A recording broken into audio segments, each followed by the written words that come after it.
আসসালামু আলাইকুম প্রিয় শিক্ষার্থী, আশা করি আল্লাহর রহমতে তোমরা ভালো আছো। তোমাদের দোয়ায় আমিও আল্লাহর রহমতে ভালো আছি। আমরা পূর্বের অনেকগুলি এপিসোডে একাদশ দ্বাদশ শ্রেণীর পর্যায়বৃত্ত গতি তথা প্রথম পত্রের অষ্টম অধ্যায়ে অনেকগুলি থিওরিটিক্যাল টপিকস নিয়ে আলোচনা করছিলাম। আজকে আমরা ম্যাথমেটিক্যাল কিছু টপিকস নিয়ে আলোচনা করব। এখানে একটা উদ্দীপক দেওয়া আছে, একটি সেকেন্ড দোলক ভূপৃষ্ঠে সঠিক সময় দেয়। ভূপৃষ্ঠে কি দেয়? সঠিক সময় দেয়। আমরা জানি সেকেন্ড দোলক হচ্ছে যে দোলকের দোলনকাল 2 সেকেন্ড, সেই দোলককে বলা হয় সেকেন্ড দোলক। এটা ভূপৃষ্ঠের সঠিক সময় দেয়। 9 কিলোমিটার উচ্চতায় এভারেস্টের চূড়ায় নিয়ে যাওয়া হলো। পৃথিবী থেকে 9 কিলোমিটার উচ্চতায় এভারেস্টের চূড়ায় নিয়ে যাওয়া হলো। সেই ক্ষেত্রে প্রতি ঘন্টায় 5 সেকেন্ড সময় হারিয়ে যায়। 5 সেকেন্ড সময় হারিয়ে যায় মানে হচ্ছে যে দোলনকাল বেড়ে যাচ্ছে। দোলনকাল বেড়ে যাওয়া মানে কি? সময় হারিয়ে যাওয়া। পৃথিবীর ব্যাসার্ধ 6400 কিলোমিটার। বের করতে বলছে খ নাম্বার, এভারেস্টের চূড়ায় দোলকের দোলনকাল কত? খ নাম্বার, উদ্দীপকের তথ্য বলে হবে এভারেস্টের উচ্চতা নির্ণয় করা সম্ভব কিনা। যদি সম্ভব হয় তাহলে তার সঠিকতা যাচাই করো। প্রিয় শিক্ষার্থী, আমরা এখন এভারেস্টের চূড়ায় দোলকের দোলনকাল কত তা নির্ণয়। দেখো প্রিয় শিক্ষার্থীরা, এখানে উদ্দীপকে দেয়া আছে পৃথিবী পৃষ্ঠের দোলনকাল t = 2 সেকেন্ড। বলছে 1 ঘন্টার মধ্যে 5 সেকেন্ড হারায়। তাহলে আমরা মোট সময় স্মল t সমান লিখতে পারি 1 আওয়ার। 1 আওয়ার মানে হচ্ছে 60 * 60 অর্থাৎ 60 মিনিট। 60 মিনিট সমান হচ্ছে 3400 সেকেন্ড। হারানোর সময় যে পরিমাণ সময় ঘন্টায় হারিয়ে যায় সেটাকে যদি আমি n ধরি, n সমান কত সেকেন্ড? 5 সেকেন্ড। আমি মনে করি এভারেস্টের উচ্চতায় পর্যায়কাল t প্রাইম। তাহলে t প্রাইম সমান হোয়াট আমাদের বের করতে হবে। হারানো সময়ের ক্ষেত্রে আমরা পেয়েছিলাম অর্থাৎ পর্যায়কাল যদি বেড়ে যায় সেই ক্ষেত্রে পর্যায়কাল বেড়ে গেলে সময় দোলন সংখ্যা কমে যায়। মানে যতগুলি দোলন সংখ্যা কমে যায় তার সময়কে বলা হয় হারানো সময়। ঠিক আছে? এই হারানো সময়ের ক্ষেত্রে আমরা পর্যায়কাল t প্রাইম সমান জানি যে small t capital T by small t minus n। Small t capital T by small t minus n। দেখো এখানে স্মল t মানে হচ্ছে যে কত? 3400 মোট সময়। ক্যাপিটাল T মানে হচ্ছে 2 সেকেন্ড। তাহলে 3400 বিয়োগ কত? স্মল n মানে 5। তাহলে আমি লিখতে পারি 3595। 3400 থেকে 5 গেলে 3595, এটা হবে 7200। 36 দুগুণে 72। তাহলে আমরা যদি ক্যালকুলেটর নিয়ে এটাকে ভাগ করি, ক্যালকুলেটর দিয়ে এটাকে যদি আমি ভাগ করি, ক্যালকুলেটর দিয়ে ভাগ করলে আমরা পাবো 2.00278 . তাহলে এখান থেকে আমরা লিখতে পারি 2.0028 সেকেন্ড। অর্থাৎ এভারেস্টের উচ্চতায় কিসের উচ্চতায়?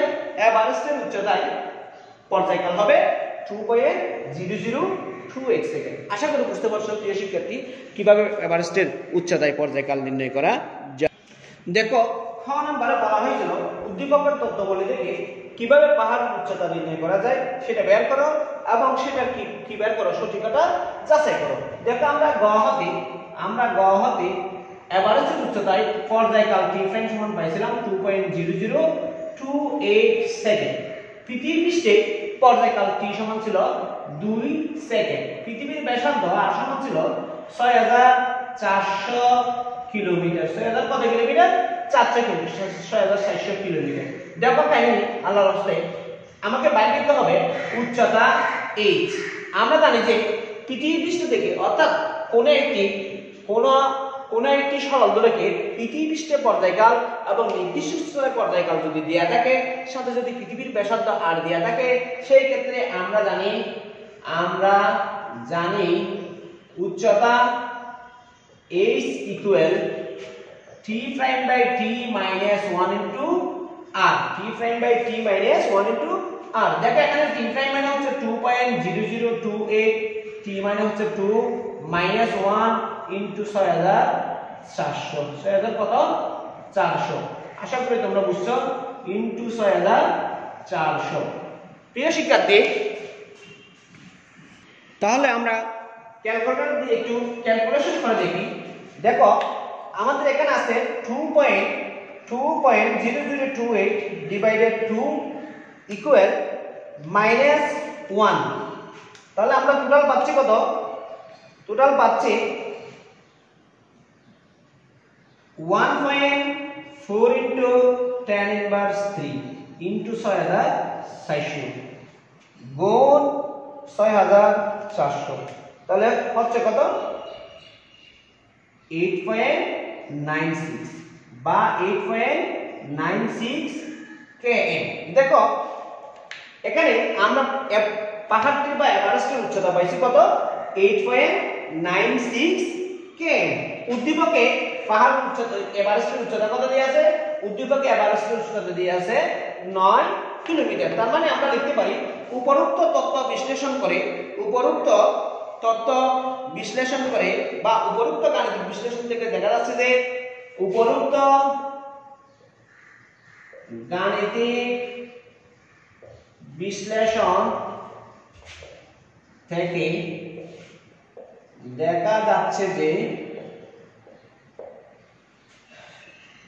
দেখা যাচ্ছে যে এভারেস্টের উচ্চতা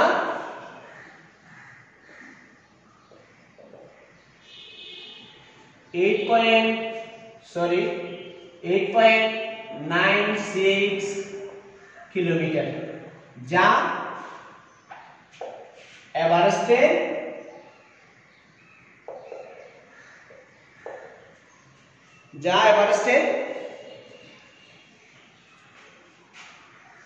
উল্লেখিত উচ্চতা 9 km এর প্রায় সমান। দেখো উপরোক্ত গাণিতিক বিশ্লেষণ থেকে দেখা যাচ্ছে যে এভারেস্টের উচ্চতা 8.96 কিলোমিটার, যা এভারেস্টের উল্লেখিত উচ্চতা 9 কিলোমিটারের সমান। অতএব উদ্দীপকের তথ্য বলি, তাহলে আমরা লিখতে পারি অতএব উদ্দীপকের তথ্যাবলী সত্য। উদ্দীপকের তথ্যাবলী কি? সত্য। আশা করি প্রিয় শিক্ষার্থী তোমরা কিভাবে হারানো সময়ের মাধ্যমে পাহাড়ের উচ্চতা নির্ণয় করবা, পাহাড়ের শীর্ষবিন্দুতে দোলকের দোলনকাল নির্ণয় করবা, আশা করি বুঝতে পারছো। আমরা পরবর্তী গাণিতিক সমস্যায় যাচ্ছি। প্রিয় শিক্ষার্থী, আমাদের আরেকটি গাণিতিক সমস্যার উদ্দীপক দিয়ে আছে একটি সরল দোলকের ববের ভর 1.2 into tan inverse 2 কেজি, অর্থাৎ যে পিণ্ডটা ঝুলিয়ে সরল দোলক তৈরি করা হয়েছে সেই পিণ্ডের ভর হচ্ছে 1.2 into tan inverse 2 কেজি। এটি দেখো মনে করো সরল দোলকটা এরকম, এটার ভর হচ্ছে 1.2 into tan inverse 2 কেজি এটার ভর। তাহলে এটা এই যে বিস্তার এখান থেকে টেনে এই যে একটু পর্যন্ত এটা হচ্ছে 51 মিলিমিটার, অর্থাৎ 51 মিলিমিটার বিস্তারে ঝুলছে। এর বিস্তার কত? 51 মিলিমিটার, 51 মিলিমিটার। এটি 49.75 সেকেন্ডে অর্থাৎ 49.75 সেকেন্ডে 25টি দোলন সম্পন্ন করে। 25 বার দোল দেয়। পৃথিবীর ব্যাসার্ধ 6400 into 10⁶ মিটার, অর্থাৎ 6400 into 10⁶ মিটার। আমাকে বলছে যে দোলকটির কার্যকরী দৈর্ঘ্য কত? দোলকটির কার্যকরী দৈর্ঘ্য কত? এল বাই করতে বলছে।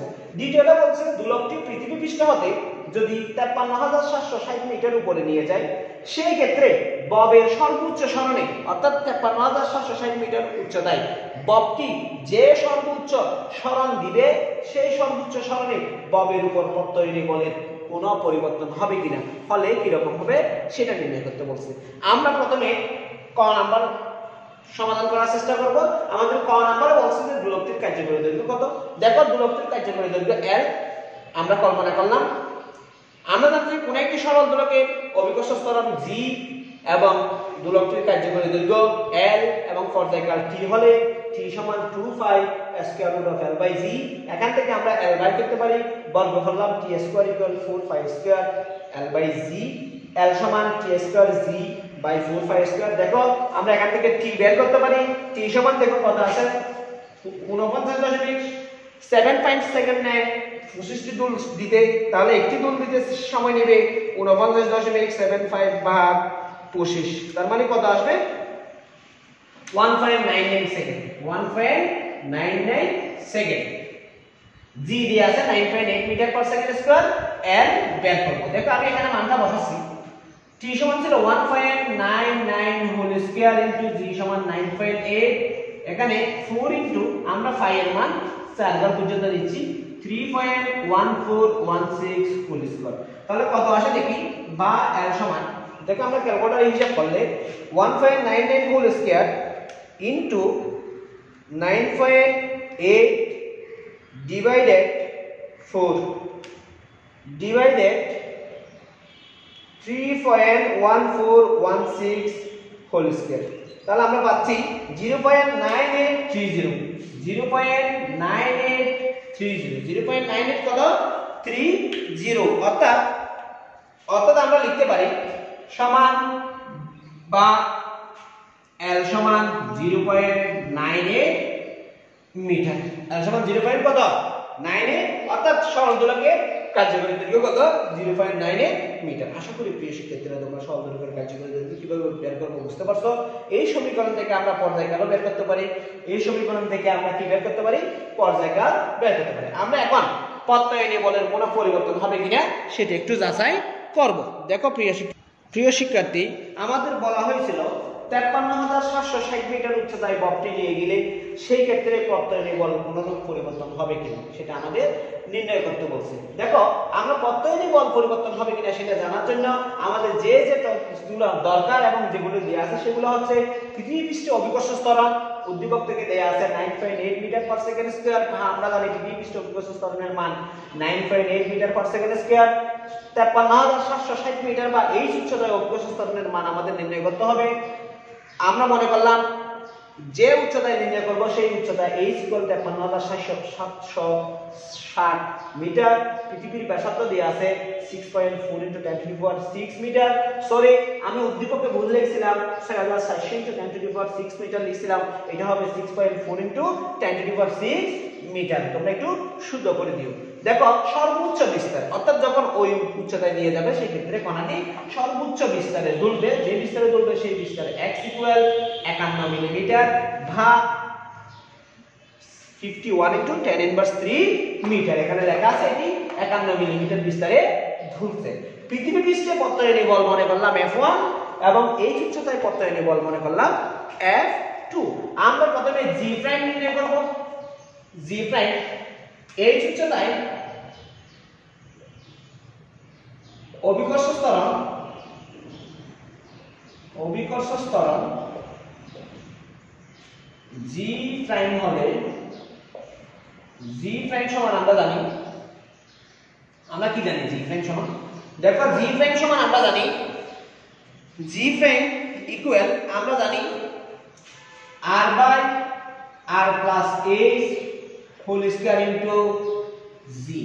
দেখো r মানে আছে, r মানে কত আছে 6.4 × 10⁶, এখানে 6.4 × 10⁶ ইনটু প্লাস h মানে হচ্ছে 53,700 হোল স্কয়ার ইনটু 9.8। আমরা ক্যালকুলেটর দিয়ে হিসাব করলে আমরা পাচ্ছি কত পাচ্ছি 9.6374 সমান আমরা লিখতে পারি 9.64 কত metre per second square, metre per second square. তাহলে আমরা এই উচ্চতায় অভিকর্ষ ত্বরণ পেয়ে গেলাম। পৃথিবী পৃষ্ঠে অভিকর্ষ ত্বরণ দেওয়া আছে, আমরা প্রথমে পৃথিবী পৃষ্ঠে প্রত্যয়নী বল বের করব এবং এই উচ্চতায় প্রত্যয়নী বল বের করব। দেখো F1 সমান পৃথিবী পৃষ্ঠে প্রত্যয়নী বল বা F1 সমান, আমি এখানে লিখি পৃথিবী পৃষ্ঠে প্রত্যয়নী বল F1 সমান আমরা জানি যে ma। F1 সমান আমরা কত জানি ma। আবার a সমান আমরা জানি যে বিস্তার সরি এখানে a মানে ত্বরণ a সমান আমরা জানি যে omega square x। Omega square কত x, a সমান জানি ওমেগা স্কয়ার x। শুধুমাত্র মান বসানো, শুধুমাত্র কি বসালাম মান বসানো। আমরা ত্বরণ a সমান জানি যে মাইনাস ওমেগা স্কয়ার x, সর্বোচ্চ বিস্তারে তুললে a সমান মাইনাস ওমেগা স্কয়ার x। আমি এখানে দিকতে হিসাব না করে শুধু মান বসালাম m ওমেগা স্কয়ার x। দেখো প্রিয় শিক্ষার্থী সমান আমরা লিখতে পারি m, দেখো আমরা ওমেগা স্কয়ার সমান জানি যে ওমেগা স্কয়ার সমান কি জানি k বাই m সমান l বাই g সমান কত l বাই g। তাহলে এখানে লিখতে পারি l by g into x। এখানে লিখে দেব ওমেগা স্কয়ার সমান l by g। Omega square সমান কত l বাই g। দেখো এখানে ওমেগা স্কয়ার সমান কত l by g। Sorry omega square সমান হবে l বাই g না, হবে g by l। Omega square সমান যদি g বাই l হয় তাহলে এটা কি হয়ে যাবে g বাই l হয়ে যাবে। তাহলে আমরা এখানে যদি মানগুলি বসাই দেখো সরি এখানে ববের ভর দেয়া ছিল, ববের ভর m সমান 1.2 into 10 inverse 2 kg 1.2 into 10 inverse 2 kg। তাহলে আমরা লিখতে পারি সমান 1.2 into 10 inverse 2 into 9.8 by l সমান আমরা গ থেকে পাইছিলাম, l সমান আমরা গ থেকে কি পাইছিলাম 0.98 কত 98। এখানে x সমান আমরা এখানে x সমান লিখতে পারি 51 into 10 inverse 3 51 into 10 inverse কত 3। তাইলে আমি এটা একটু মুছে দিচ্ছি। এখানে আমরা গ হতে কি পাইছিলাম গ হতে l সমান 0.98 মিটার। এখন আমরা যদি ক্যালকুলেটরে হিসাব করি তাহলে আমরা টোটাল পাবো 6.1 into 10 inverse 3 নিউটন। অর্থাৎ পৃথিবীতে বা পৃথিবীতে ববটির প্রত্যয়নী বল হবে 6.1 into 10 inverse 3 নিউটন। এখন আমরা এই উচ্চতায় বা 53,760 মিটার উচ্চতায় প্রত্যয়নী বল কত হিসাব করে দেখব। যদি প্রত্যয়নী বল সেখানে বেশি হয় তাহলে বল কত বেড়ে গেছে, যদি কম হয় তাহলে বলবো এখান থেকে ওখানে প্রত্যয়নী বল কত হবে কমে যাবে। সেই ক্ষেত্রে আমরা এখন এই উচ্চতায় প্রত্যয়নী বল নির্ণয় করার চেষ্টা করব। এই উচ্চতায় প্রত্যয়নী বল F2 হলে F2 সমান আমরা লিখতে পারি ma1, যেহেতু ওখানে ত্বরণ অভিকর্ষ ত্বরণ পরিবর্তন হয়ে গেছে সেহেতু ত্বরণ পরিবর্তন হবে ma1 সমান যদি ওমেগা1 স্কয়ার x হয় তাহলে আমরা লিখতে পারি m ওমেগা1 স্কয়ার x। দেখো আমরা কিছুক্ষণ আগে পেয়েছিলাম ওমেগা সমান g বাই l। ওমেগা সমান কত, তাহলে ওমেগা1 সমান হবে g prime by l। g prime by কত l। এখানে বসাবো m into g omega square সমান g প্রাইম বাই l, তাহলে g prime by l x g prime by l x। দেখো এখন m এর মান ছিল 1.2 into 10 inverse 2 into g prime সমান আমরা পাইছিলাম 9.64, l সমান ছিল 0.98 কত l সমান আমরা কত পাইছিলাম 0.98 ইনটু x সমান ছিল 51 into 10 inverse 3 51 into 10 inverse কত 3। আমরা ক্যালকুলেটর দিয়ে হিসাব করলে আমরা পাবো যে ক্যালকুলেটর দিয়ে আমরা হিসাব করলে কি পাবো, ক্যালকুলেটর দিয়ে আমরা হিসাব করলে পাচ্ছি 6 into 10 inverse 3 নিউটন। 6 into কত ইনভার্স 3 নিউটন 10 inverse নিউটন। তাহলে 10 inverse 3 নিউটন। তাহলে আমরা দেখতেছি যে F2 F1 থেকে ছোট। F1 এর মান পাইছিলাম 6.1 into 10 inverse 3 নিউটন, F2 এর মান পাইলাম 6 into 10 inverse 3 নিউটন। এখানে দেখা যাচ্ছে যে F1 is greater than F2। F1 is greater than কি F2। F1 is greater than F2। তাহলে আমরা দেখতেছি যে পৃথিবী পৃষ্ঠ থেকে যদি বস্তুটিকে 53,700 কিলোমিটার 760 মিটার উপরে নিয়ে যাওয়া হয় সেই ক্ষেত্রে প্রত্যয়নী বল কমবে। অতএব প্রত্যয়নী বল কি হবে কম হবে। আশা করি প্রিয় শিক্ষার্থী তোমরা বুঝতে পারছো কিভাবে সরল দোলকের কার্যকরী দৈর্ঘ্য এবং প্রত্যয়নী বল নির্ণয় করা যায়, সেটা তোমরা আশা করি বুঝতে পারছো। আমরা আরেকটি গাণিতিক সমস্যার সমাধান করার চেষ্টা করব। দেখো উদ্দীপকে দেয়া আছে, দেখো একটা চিত্র দেয়া আছে। এই চিত্রের মাধ্যমে একটি সরল শক্তিতে স্পন্দনরত কণার গতিশক্তি, বিভব শক্তি এবং মোট শক্তি আলোচনা করা হয়েছে। এখানে মোট শক্তি, এটা গতিশক্তি এবং এই লেখচিত্রের দ্বারা বিভব শক্তি দেখানো হয়েছে। এটা হচ্ছে সাম্য অবস্থান, এটা সাম্য অবস্থান থেকে ডানে এবং এটা সাম্য অবস্থানে থেকে বামে, এবং কণাটির স্পন্দনের বিস্তার হচ্ছে a, সর্বোচ্চ বিস্তার হচ্ছে কি a। দেখা আছে চিত্রে সরল সঞ্চিত গতিতে স্পন্দনরত 1 কেজি বলের কত কেজি বলের 1 কেজি বলের বস্তুর শক্তি বনাম সরল লেখচিত্র দেওয়া আছে। শক্তি বনাম কি লেখচিত্র? সরল লেখচিত্র। বস্তুটির বিস্তার 0.01 মিটার, অর্থাৎ সর্বোচ্চ বিস্তার সমান হচ্ছে 0.01 মিটার এবং স্পন্দনরত কণা বা বস্তুটির কম্পাঙ্ক 12 হার্জ। আমাদের বলছে x = a/2 অবস্থানে অবস্থানে বস্তুটির বেগ কত? বস্তুটির বেগ কত? খ নম্বরে বলছে x = a/2 এবং x = a অবস্থানের জন্য বস্তুটির যান্ত্রিক শক্তির নিত্যতা শক্তি পালিত হবে কিনা।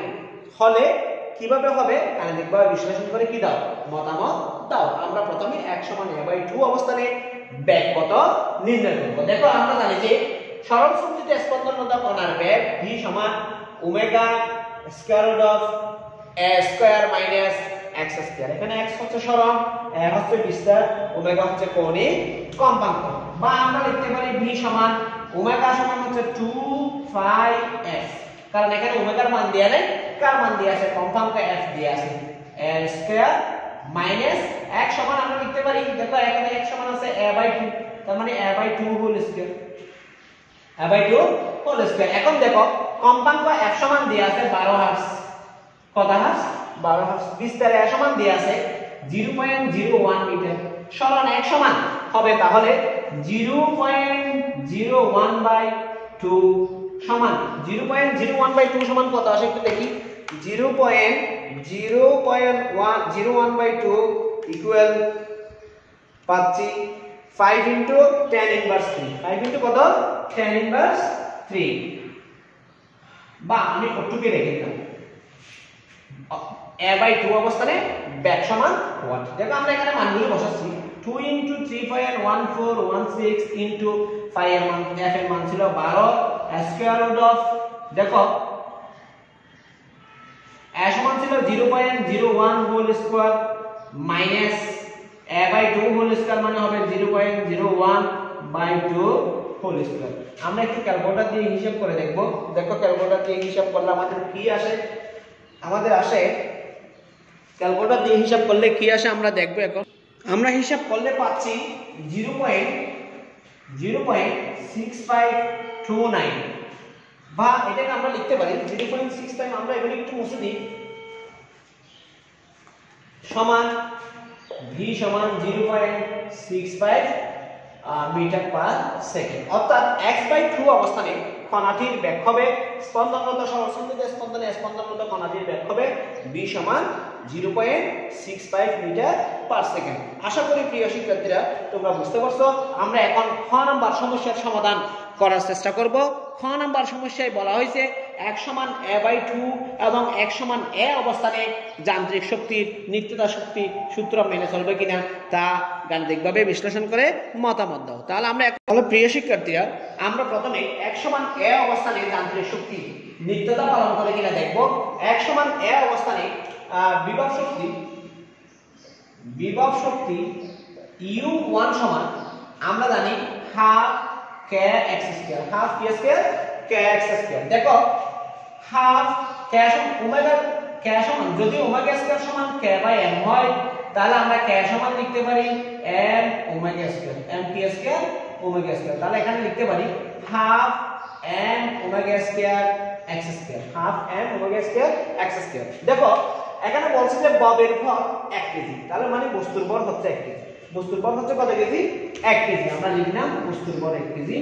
এরপরে বিস্তার হচ্ছে 0.01 মিটার, 0.01 মিটার। কম্পাঙ্ক দেয়া আছে 12 হার্জ।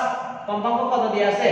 12 হার্জ। এবং x = a/2 অবস্থানের জন্য বেগ পেয়েছিলাম আমরা ক নাম্বার প্রশ্নে আমরা বেগ পেয়েছিলাম v = 0.65 মিটার পার সেকেন্ড। এখন আমরা যদি এখানে এই মানগুলো বসাই, দেখো হাফ n ওমেগা সমান হচ্ছে 2πf whole square x square. x সমান আমরা লিখতে পারি a/2 হোল স্কয়ার। দেখো এখানে কাটাকাটি গেলে বাকি থাকবে 2n phi square f square a/2 whole square সমান হচ্ছে 2 ইনটু 1 ইনটু এটা হবে 3.1416 whole square into 12 whole square into 0.01/2 whole square. আমরা ক্যালকুলেটর দিয়ে হিসাব করে দেখব। ক্যালকুলেটর দিয়ে আমরা যদি হিসাব করি তাহলে আমরা এখান থেকে মান পাবো, এখান থেকে কি পাবো, এখান থেকে আমরা মান পাবো 0.071 জুল। আমরা এখান থেকে কত পাবো, আমরা এখান থেকে ক্যালকুলেটর দিয়ে যদি আমরা হিসাব করি তাহলে আমরা এখান থেকে মান পাবো 0.071 জুল। অর্থাৎ 1 সমান a/2 অবস্থানে বিভব শক্তি U1 সমান 0.071 জুল। আমরা এখন 1 সমান a/2 অবস্থানে গতিশক্তি বের করব। দেখো গতিশক্তি সমান, গতিশক্তি বের করব, গতিশক্তি আমরা গতিশক্তিকে টি কে দ্বারা প্রকাশ করলে, এখানে গতিশক্তিকে আমরা k1 দিয়ে প্রকাশ করি, গতিশক্তিকে আমরা কত দ্বারা প্রকাশ করি, t1 দিয়ে প্রকাশ করি। t1 সমান গতিশক্তিকে মনে করলাম t1 এক সমান a/2 অবস্থানে t1 সমান হবে half m v square, half m v square. তাহলে আমরা এখানে দেখো হাফ m সমান আমরা পাই 1 কেজি, v স্কয়ার সমান হচ্ছে 0.65 হোল স্কয়ার, 0.65 কত হোল স্কয়ার। আমরা ক্যালকুলেটর দিয়ে হিসাব করলে আমরা দেখব 0.5 ইনটু 0.65 হোল স্কয়ার ইকুয়াল 0.21125, 0. কত 21125, 0.21125, 0.21125, 0. কত 21125। সুতরাং মোট শক্তি 1 সমান a/2 অবস্থানে মোট যান্ত্রিক শক্তি E সমান U1 প্লাস T1। U1 পাইছিলাম কত 0.071 প্লাস T1 সমান কত পাইলাম 0.21125, 21125। হিসাব করলে কত আসে, দেখো হিসাব করলে আসে 0.071 প্লাস 0.21125। যদি হিসাব করি আমরা পাবো 0.28225, 0.28225 সমান 0.0208225 জুল। অর্থাৎ 1 সমান a/2 অবস্থানে, 1 সমান a/2 অবস্থানে মোট শক্তি হচ্ছে 0.28225 জুল। আমরা এখন 1 সমান a অবস্থানে বের করব। 1 সমান কত অবস্থানে বের করব, a অবস্থানে। দেখো 1 সমান a অবস্থানে কি হবে, 1 সমান a অবস্থানে, 1 সমান a অবস্থানে বিভব শক্তি মনে করলাম U2, সেই ক্ষেত্রে half k x square, half কত x স্কয়ার। দেখো আমরা বস্তুর বল m সমান 1 কেজি, বিস্তার f সমান 0.1 মিটার এবং কম্পাঙ্ক f সমান 12 হার্টজ। তারপরে আমরা জানি যে সর্বোচ্চ বিস্তারে বেগ v সমান কত 0, সর্বোচ্চ বিস্তারে বেগ কত v সমান 0। তাহলে আমরা এখানে বসাইতে পারি, দেখো হাফ আগের মতন k সমান আমরা লিখব m omega square x square, half m omega square k square x square. তাহলে হাফ m ওমেগা সমান হচ্ছে 2 pi f whole square x square, x মানে আমরা এখানে বসাবো a স্কয়ার। তার মানে এটা 2 দুগুণে 4, 2 দিকে কাটাকাটি গেলে আর 2 থাকবে 2m pi square f square a square, 2 into 1 KG into 3.1416 whole square into f সমান হচ্ছে 12 whole square into 0.01 whole square. আমরা যদি হিসাব করি, আমরা যদি ক্যালকুলেটর দিয়ে কি করি হিসাব করি, সেই ক্ষেত্রে আমরা মানটা পাবো। সেই ক্ষেত্রে আমরা ক্যালকুলেটর দিয়ে হিসাব করলে সেই ক্ষেত্রে তাহলে আমরা পাচ্ছি 0.283 জুল, 28 কত 3 জুল। তাহলে আমরা বিভব শক্তি পাচ্ছি U2 সমান 0.283 জুল, 0.283 জুল। এখন গতিশক্তি দেখো, গতিশক্তি